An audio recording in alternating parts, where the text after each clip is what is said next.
My name is Cecile. Just the other day, my elementary school-age daughter surprised me by asking, "Mom, can you teach me how to do makeup?" I'm 39. Girls these days seem so mature for their age. Now that I think about it, as a little girl, I was thrilled with inexpensive candies that came with pretty toy necklaces or lipsticks from capsule toy machines. It feels like just a moment ago I was changing her diapers, and now she's on her way to becoming a beautiful young lady. Oops, almost brought myself to tears. Today I'm going to talk about back when I was a bit more of a beauty myself. Please listen if you'd like. This was about 8 years ago. I had just finished a month-long stay at my parents' home in preparation for giving birth, and returned to the home where I lived with my husband Tommy, baby in arms. I thought we were starting our happy life as a family of 3, but it turned out to be a family of 4. Yes, for some reason, my mother-in-law Melinda, who was supposed to be at her own house, was there to greet me.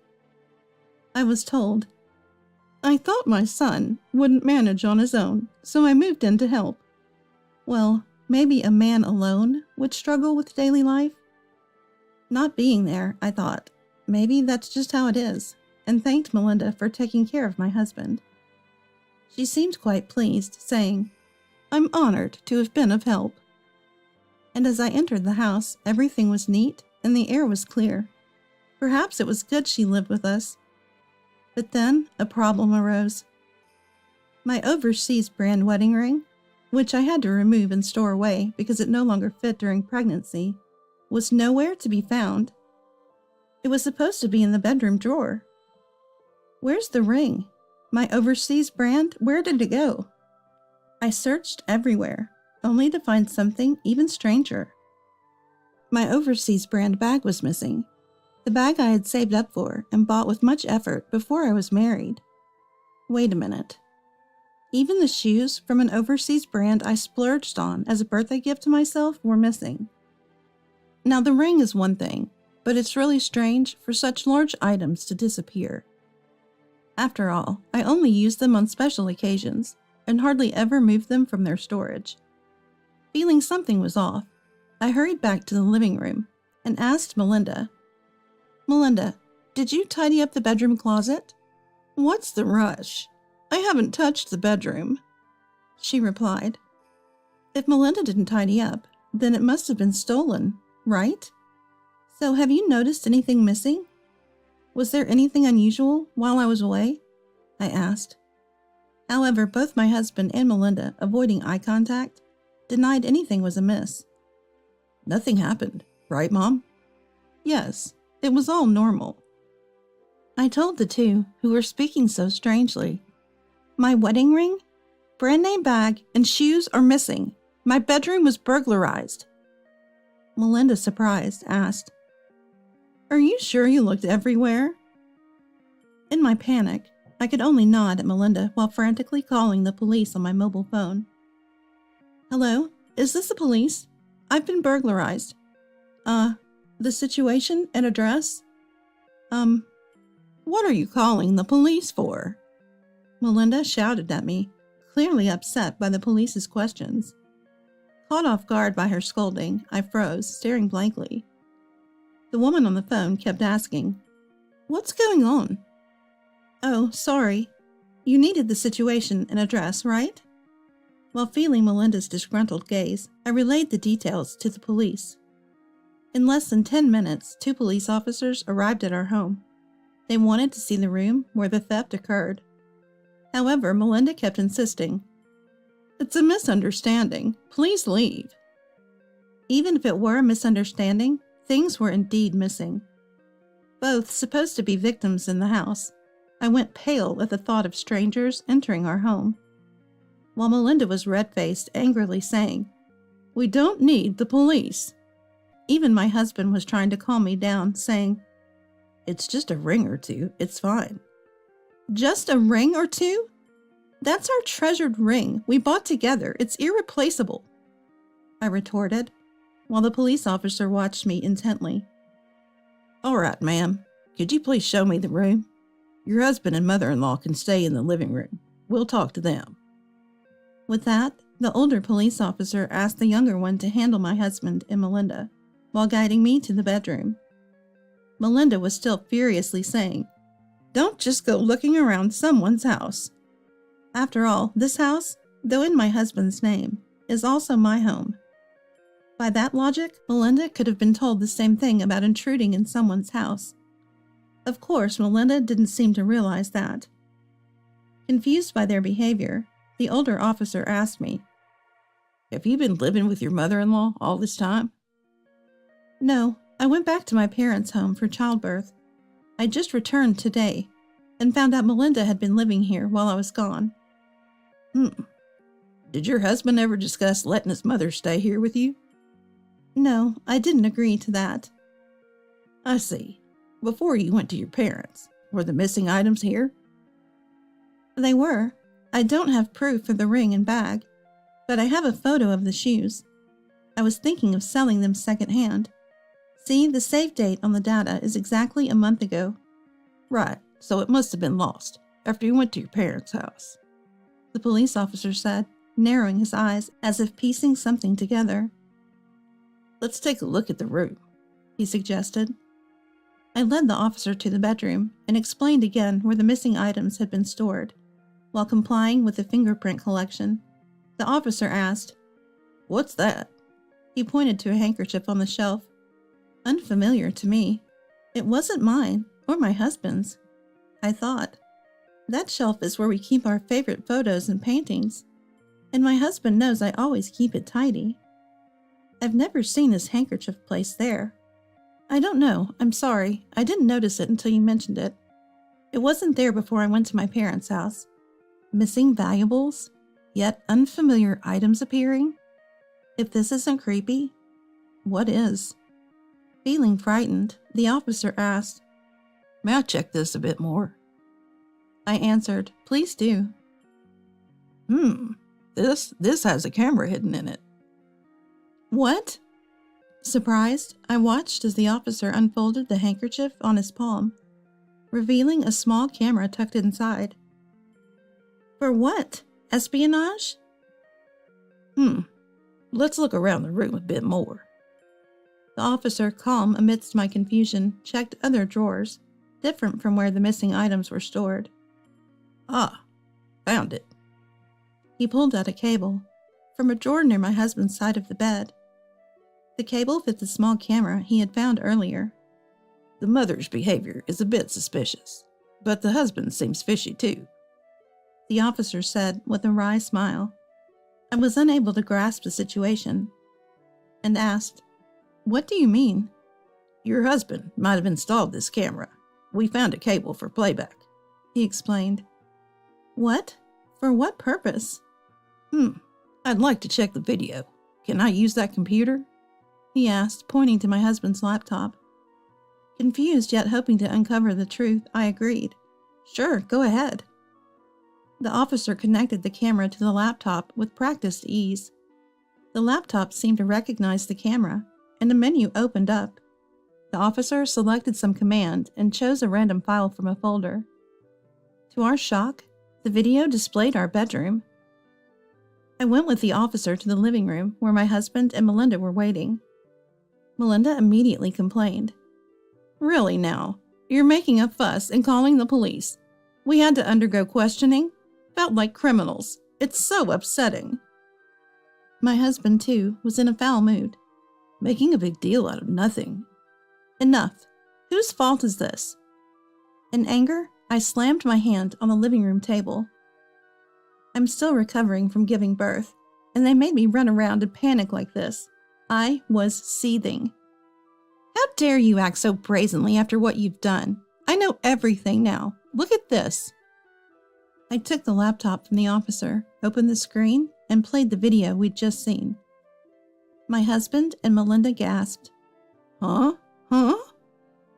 As they saw themselves on screen, rummaging through the bedroom shelves, taking my ring and bag and leaving. In the video, my husband was telling Melinda, "With the money from selling these, we can both have some fun." Melinda was laughing. Who would have thought she had such sellable items? It's hard to prosecute family living together for theft, she said.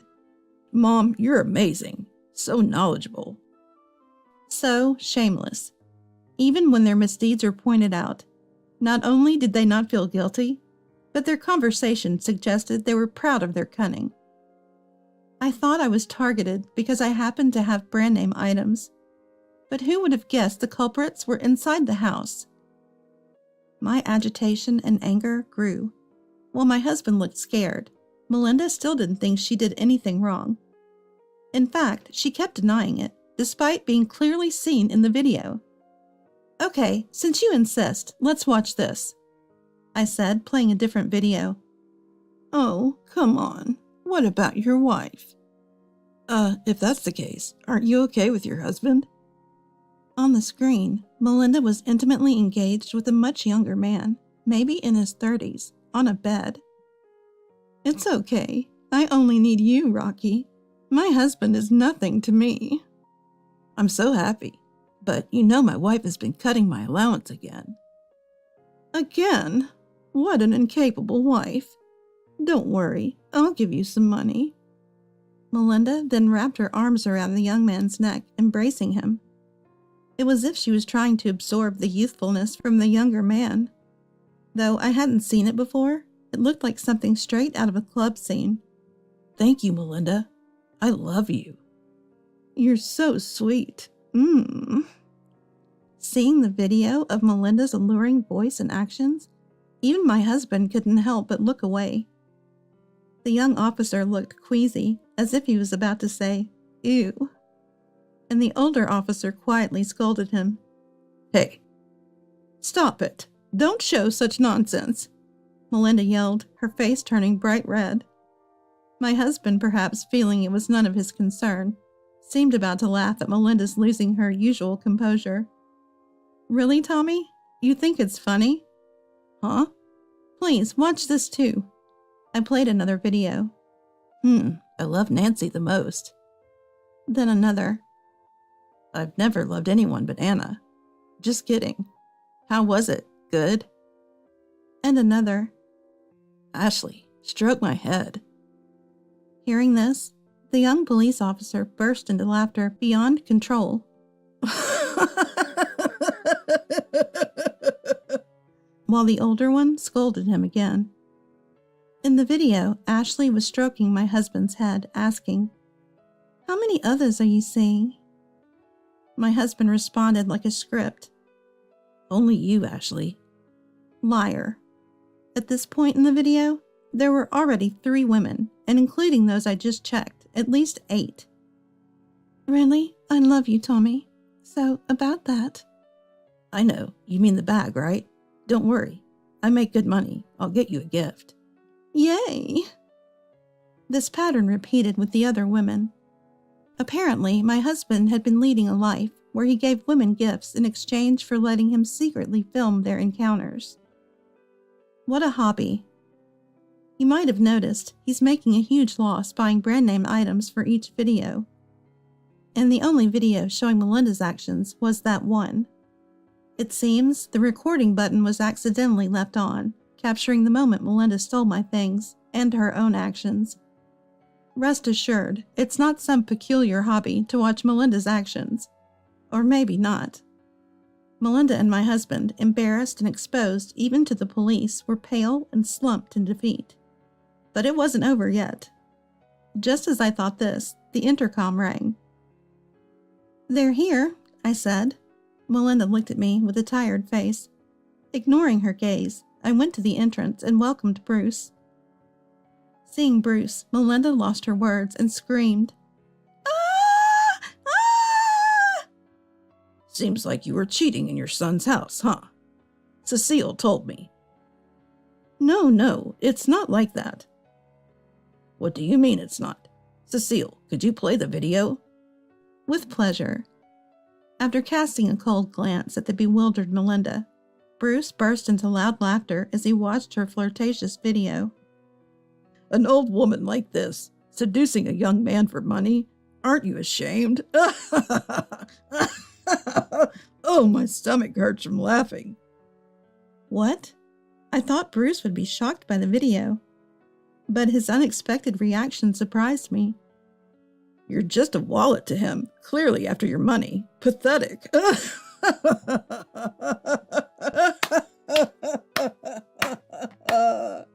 Bruce laughed uproariously, clapping his hands. Melinda, embarrassed, blushed furiously, her previously defiant attitude gone. That was funny. Let's see my son's too. Let's see how much he's grown. Bruce said, laughing while focusing on a particular part of my husband in the video. After watching all the infidelity videos, Bruce commented with a straight face. Both mother and son, letting young people take their money. Beyond disappointing, it's pitiful. Needless to say, Melinda and my husband would have preferred being laughed at. What we learned from my questioning was that Melinda accidentally found out about my husband's affairs. She kept it secret, in exchange for using our house to meet her own lover. For Melinda, it was embarrassing to be seen with a much younger man, and her lover, lacking money and having a wife, couldn't easily find places to meet. For my husband, having the freedom to invite girls he met online without going out was cheaper and much more convenient. Thus Melinda and my husband, keeping each other's affairs secret, turned this house into their paradise of indulgence, becoming accomplices. Their arrangement worked by one leaving the house while the other one met their lover. Melinda never imagined the videos would be accidentally recorded. I'm sorry, Cecile. Bruce, I'll return the money. Do anything, please. Forgive me. Me too, Cecile. I'll change. Do anything. Please forgive me. Melinda and my husband begged, bowing their heads. Bruce and I exchanged glances and laughed. You'll do anything, right? Indeed, anything. They both answered. Of course. Of course. To our question. Then let's divorce. What? What? Our simultaneous declaration to divorce left my husband and Melinda in shock. You said you'd do anything, right? Let's get a divorce. No, wait. Anything but that, please. No way. Bruce, without hesitation, refused Melinda's desperate pleas and deep apologies. The divorce was not retracted. My husband, too, was crying and deeply apologizing, but I did not withdraw the divorce either. Thus, only hours after returning from my parents' home post-childbirth, my divorce was decided upon under police supervision. Later, I had my husband pay me the same amount as the sold items as compensation in the divorce trial. Additionally, I demanded double the standard amount for alimony and compensation for infidelity. Why double? I slightly intimidated them by saying, "You know your mistresses seem to be married. I could inform their spouses." This was mainly a bluff, as I didn't even know their names at the time. And it's like I noticed that they're married because of the ring in the video. The threat was effective immediately, given the number of mistresses involved. My husband, terrified at the thought of being sued by each spouse, agreed to pay double the standard amount. Meanwhile, Bruce furiously obtained the lover's contact details from a crying Melinda and called him over. He informed the lover and his wife of the affair, leading to their divorce too. Both spouses demanded compensation from their cheating partners in the divorce trials. Though I promised not to inform the mistress's spouses, I never said I wouldn't demand compensation from the mistresses themselves. After extracting all the communication from my husband's smartphone, I contacted each woman to claim compensation for the affair, which they agreed to pay. Secretly, I was glad my husband had had so many mistresses. It turned out to be quite profitable. But as a single mother without a steady job, I knew I could never have too much money. Turning the harm I suffered into financial compensation didn't erase the damage done. So, with a substantial sum of money, I divorced my husband. 8 years have passed since then, Eventually, my husband ended up paying compensation to his mistress's spouses too. Their husbands, noticing their wives suddenly had a lot of money, grew suspicious. This led to the discovery of the affairs, resulting in some divorces. My husband, now overwhelmed with debt from the numerous compensations, was offered help by a certain woman. A goddess descended, he must have thought. But alas, this woman turned out to be a bad one. He thought they were close to marriage, only to find out she was already engaged to another man. My husband had spent what little money he had on a ring and dates for her, only to end up with a big loss and a broken heart. He never learns. Of course, I can't muster any sympathy for him. Melinda, having proposed marriage to her affair partner after her divorce, was spectacularly rejected. Still, she didn't give up, repeatedly ambushing him on his commute, until she was cautioned under a public nuisance ordinance. Of course, naturally, that was the end of her relationship with her lover, who, as Bruce said, had only seen her as a wallet from the start. Well, everyone should be able to see it. Melinda was the only one who hadn't realized she was being used. It's a laughable tale. As for Bruce, after separating from Melinda and becoming estranged from his son, I worried about him being alone, but it seems the compensation money from the divorce trial sparked an interest in bonsai. Now he's happily involved in a circle with people who share his hobby. That's a relief. Though I didn't expect it, I looked him up, and sure enough, he'd even set up an SNS account. I've discreetly followed you, father-in-law. And me, honestly, fed up with men, marriage, no more, and still going strong as a single mother. I relied on my parents until my child was old enough for daycare, then started job hunting. Juggling child rearing, it took about a year, but I found a great company that's understanding of single mothers. There are others like me there, so although we sometimes work late, we're usually allowed to leave on time. I used to think single mothers had to work nonstop, but with proper allowances and just my daughter to care for, we live quite normally without extravagant luxuries. There's talk of a promotion when my child reaches middle school. I haven't decided yet, but I want to consider what will make my daughter happiest and my parents too. Despite everything, the joy comes from meals shared with my daughter and sometimes my parents. Oh, I did well to leave that man. Serves him right. He never even got to be called Dad by my adorable daughter. My marriage ended in a crazy way, but as a parent, I still hope my daughter finds a good person and has a happy marriage. Until the day she brings home a wonderful man, I'll do my best as a mother. So, off to work again today.